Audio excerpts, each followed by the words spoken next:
If Varane came up at 130 million, I think they'd sign him tomorrow. If you look at it now, what have we got? There's loads of Ander Herrera's around. He's nothing special, but honestly... But not at United. It's concerning when you see City and you see Liverpool. No, and you even see Tottenham improving. No, it doesn't concern me. Our stadium's got leaks and needs painting and this, that. No, but we're falling behind the bigger clubs. It genuinely does not concern me because it can be corrected. I know what his tweets were. Oh, it's unbelievable, it's amazing, it's great. Yeah. No, it was crap. Right then, this is it. Adam McCullough was at the Overlap live fan debate brought to you by Sky Bet with Roy Keane, Gary Neville and Jamie Carragher, speaking to them about the season coming up. We all saw it a couple of years ago, McCullough versus Neville. If you want to see the full video, you've got other fans, other questions, the link is in the description to that. Adam McCullough, take it away, mate. Last time we spoke, I think it was 2019 we did this.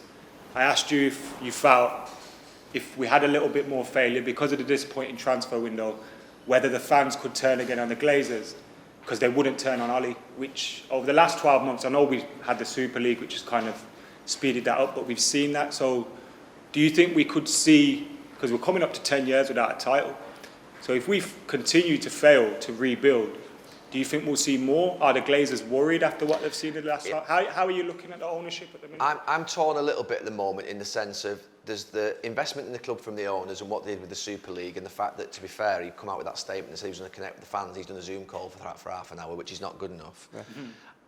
But I do think the club needed to be more measured in the transfer window and get things right on a slow basis. They were too frantic in the transfer window for 5, 6, 7 years after Sir Alex. I actually think the business they've done in the last 3 years is more measured. It feels more like it's the type of player we should be signing. But Chelsea have gone and bought Lukaku. City are after Kane and they've got Grealish. They're gonna, you know, we've got Sanchez and Varane, which are good signings. I don't think it's enough. I agree with Roy. I would want to see a centre forward. So for me, I'd be going all out to get Kane at Old Trafford. All out. If City are going to buy Kane, why can't we get Kane? Compete with City, the money why that can't they have? we can compete. That's I'm saying. Did you compete with them? Man United's squad's more expensive than Man City's. Yeah, but my point is, if Kane's available for 120... Every player for United is over 50 million. If the Glazers... Wan-Bissaka 50 million, 80 million Maguire, 40 million Varane, Luke Shaw 30 million, which is at like 60 now because he's been there about 5 years. Just bought a winger for 75 million. Fred's 50 million. Pogba's 89. You know, you spend more than City. But just if you said to me at the moment, if the statement was... Honestly, I need to calm down. Honestly. Last year we said right wing... Honestly. Last year we said right wing... Every player's got to be 50 million quid. Right wing, centre forward... Andy Robertson for 8 million. We need a centre forward, a right winger and a centre back. Okay. Right, midfield... You said Varane, Sancho and Kane wins the league. I think they have a great chance. Well, you said wins the league? Yeah, they have a great chance, yeah. I think they have a great chance. I think if Kane goes to City, forget Manchester United winning the league. Forget it. If Kane goes to Manchester United, you've got 25, 30 goals in your team. It's gold. Honestly, Kane is gold. Yeah. Fact, it's just gold. 5 years of absolute gold. So you've got him in your team, you've got Sancho on the right, you've got Varane and Maguire. I think you can hold a Wan-Bissaka and a McTominay because, one, they've got the right spirit about them, they've got guts. No, they have, they've got... Roy, Roy's off, losing Roy. No, I played for United, Darren Fletcher, John O'Shea, Wes Brown, my brother, Nicky. We had personality to play for the club, but we had great players around us that enabled us, to be fair, to win titles. Let's be clear. I'm saying if you put McTominay in there with Wan-Bissaka at right back, but you put Shaw, Maguire, Varane, Pogba, Fernandes, Kane, Sancho and Rashford, you've got a great chance of winning the league. No, it's one player, by the way. It's one player, it's Harry Kane. But the big problem with United as well, we go back to it. I'll laugh for once. United have a huge problem with the goalkeeper. Huge problem with the goalkeeper. Does every United fan have the problem with the goalkeeper, or is it? I don't care. That's my opinion. Right, okay. What's your problem with De Gea or Henderson, both? Well, it's a question. De Gea, last 2 or 3 years have been... De Gea's gone now. Henderson ain't ready yet, though. And he's not good. There's question marks over him. So we can talk about Man City here and we talk about Liverpool. We never talk about our goalkeepers because it's taken care of. But United, I get drawn back to that all the time. We talk about midfielders and fullback. The goalkeeper, not up to it. And people say, oh, well, he was good. Yeah, he was good 6, 7 years ago. I was good 20 years ago. You know, you can't keep looking back. Yeah.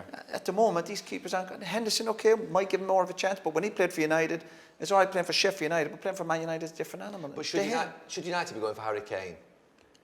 They should, shouldn't they? Yeah, I'd love to see him go. Any club, obviously. Manchester United have built a history on going for the best British or Premier League player. That's been their motto. Going back to you, going back to trying to get Shearer, trying to get Gascoigne, Pallister, Ince, You talk about Rooney, giving fans a Ferdinand. lift. You talk about giving fans a lift. When you're a player and you're doing well, and we talk about Liverpool haven't really signed anybody, okay, they've long-term injuries coming back.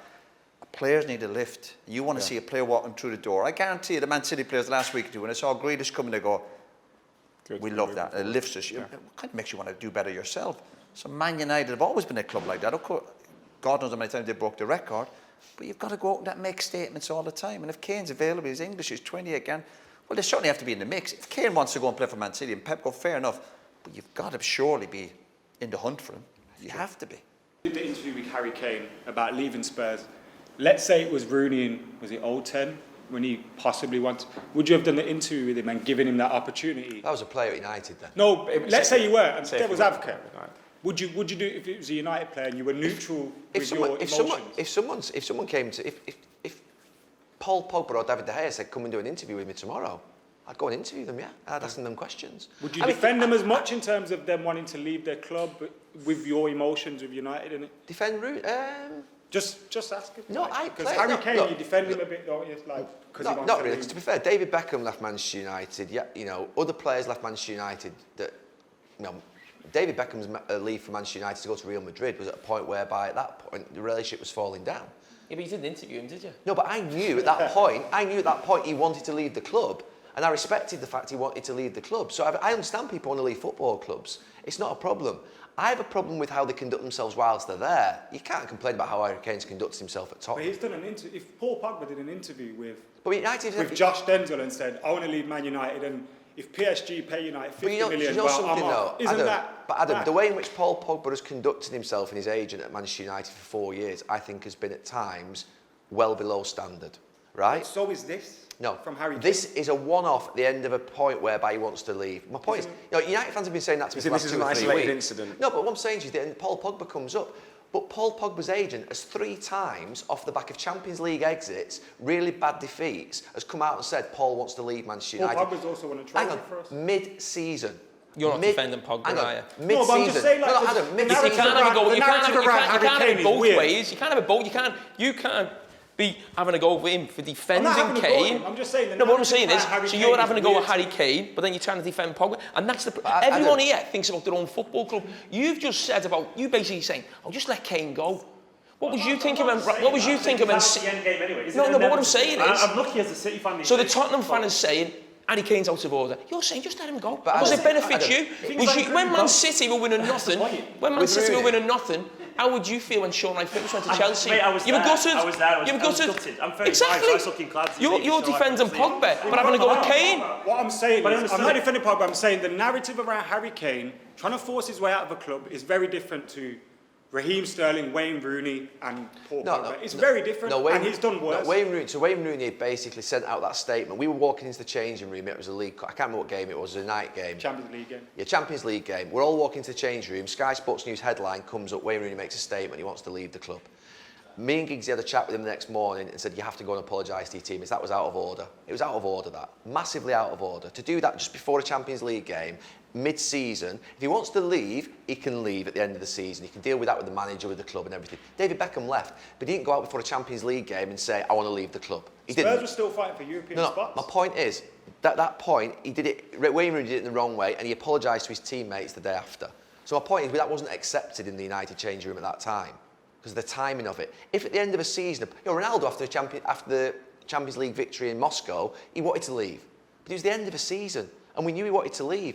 But we knew that he'd given his all for us during the season. Harry Kane gave everything for Spurs last season. Yeah, but the season was still going. I get that. I mean, 1 game to go. I mean, come on, there's 1 game to go. It was an important game. We could go all day on Harry Kane, Tottenham, transfers. Are you defending I think we're going to take a. No, I just can't stand the narrative around Harry Kane. I find it hypocritical. Why? I find the British You've media. just been hypocritical. No, I'm not though. Because I've mentioned. You're having to go with Kane and defending Pogba. How I'm not the same defending thing. Pogba. I used Pogba as an example, the same way I used Raheem Sterling, the same way I used Wayne Rooney as an example to the way the media and some pundits spoke about them when they wanted to leave their clubs. But when it's Harry Kane, it's you called him a saint. That's rubbish. No, hang on a minute. He's I not a also saint. said he a can't. footballing saint. No, I also said He cannot not turn up for his football club. He has to come and do his job, and he's got to do that. And he cannot basically just not turn up. For his teammates, out of respect to his teammates, I've just said that. You're ignoring that bit. No, I know. Don't You've fit still narrative. called him a football, you No, say, and a very professional. prior to that, Not turning up for training and doing an interview during prior the season. to that, Is it professional? prior to this incident, this is a footballing saint. You don't know where he goes out. He doesn't drink. He's professional. He trains every single day. He's been a footballing saint for the last 10 years, has he not? It's just a footballer, isn't it? I Oh find my it God. Right, I think before it gets too heated, we're going to take a bit half-time break.